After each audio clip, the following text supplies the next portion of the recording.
Ladies and gentlemen, welcome to We Can Fix It, to where if we work together, we can fix just about anything. This episode of We Can Fix It is going to be about the 89 Batmobile. This will be about all of what I have done in order to get to this point. And it is fairly simple, yet it completely complicated. So, the first thing that I did is I created individual blocks. And I did that by 3D printing the prop, the car, out via a Ender 3 Neo. And it worked out pretty good. We took and plastic welded the parts together. We did it very lightly so that way they can break back apart pretty easily. One of the things we had to do was go through a whole heck of a lot of printing. That little Ender 3 literally built all of this that you're going to see. That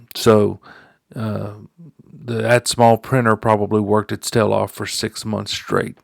But it did a really, really good job. But you have to prepare yourself.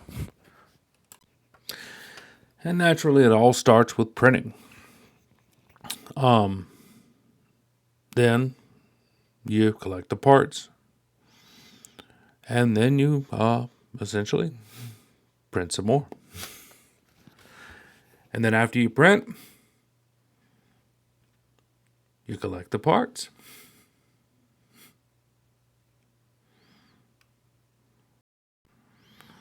And then it's print parts, print parts, print parts. And after you get all of the parts printed, you end up with something like this, the very first row of multiple. Then essentially, you'll have something like this, a mound of parts covering your entire house until you're ready to do it all over again. Now, this is exactly how we welded this together, was with just a simple wood iron. And it works fairly well, but you have to be prepared to do this around 300 times in order to get just one quarter panel. It is very meticulous and very time consuming to do so, but it's very rewarding at the end because you have to think about what you have when you're done. Now, eventually, you will end up having something like this, and it'll turn into something like this over time. Eventually, it will be way too big for the house, and then you have to buy a shed. And once you put it out in the shed, you're not done. You're still going to continue. So you print up even more. And once you finally get to this point right here, all that's left to do is to have the boy come outside and help you hold it up so you can put all of it together. Now, if you look behind my son and look behind John, you'll see all the parts laid out on the front porch. I think we did around 20 parts that day, something like that. The biggest issue with soldering and putting all of this together, well, I say soldering, but plastic welding it together, is the fact that I'm not very good with keeping up what part goes where. So when I print it out, normally if I print it out, I'll print out 4 pieces, and I know exactly where the 4 pieces go. But in this case, I decided to not just print out 4 pieces, to print out a whole bunch of them. And as I printed them out, I numbered them. So I was hoping that being that they were numbered, I would know where they went. Wrong. So there's a whole lot of back and forth in here. As you can see, I'm trying to figure out, hey, does this piece fit here? Is it the right size?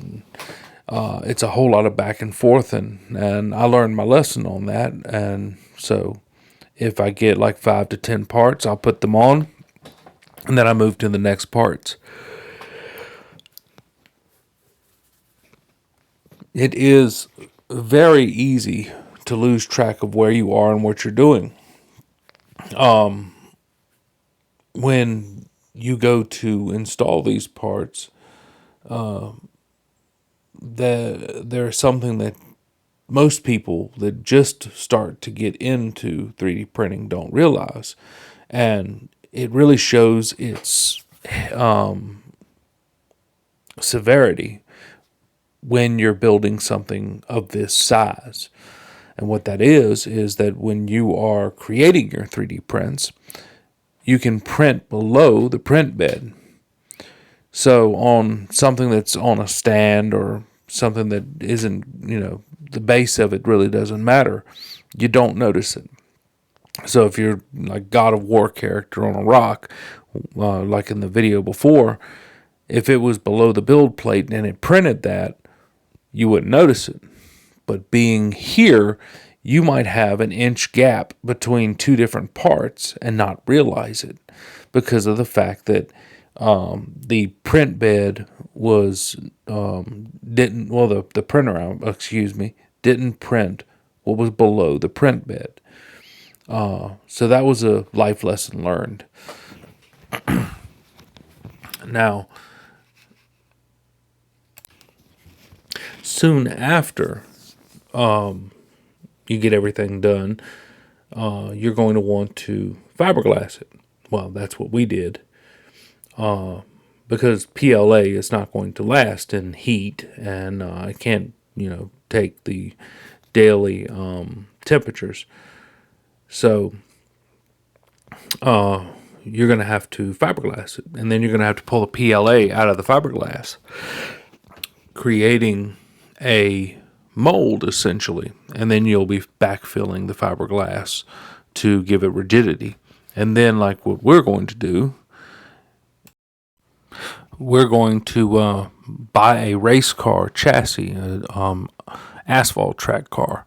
And the reason is the asphalt track cars has door protection or driver protection and passenger protection at the exact space where the door would be.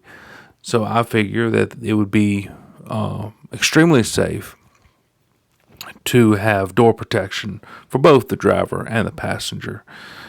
But essentially, that's it. That's all there was to it. I was told by everybody we could not 3D print this. I was told everybody that it was impossible to 3D print this and not make a viable car. And as you can see here, I did.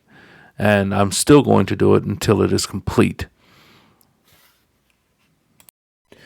And I would also like to leave you with two things. The first is a real close-up view of how everything was melted together. And the second thing is something that you need to take to heart. If somebody ever tells you that you can't do something or that it is impossible or it will never be done, take it from me, because I prove people wrong all the time. And I can do it. You can do it. Just about anybody in this world can do what I do. So, essentially, as the slogan goes in this series, if we work together, we can fix just about anything. And I believe that. So have a good day. In the next episode, we will start working on the chassis. And we will start getting the vehicle prepped and ready to put on the chassis. And we will start printing some other parts. I have a video coming up about the Ender 3 and my Elegoo, because we have to do repairs on them.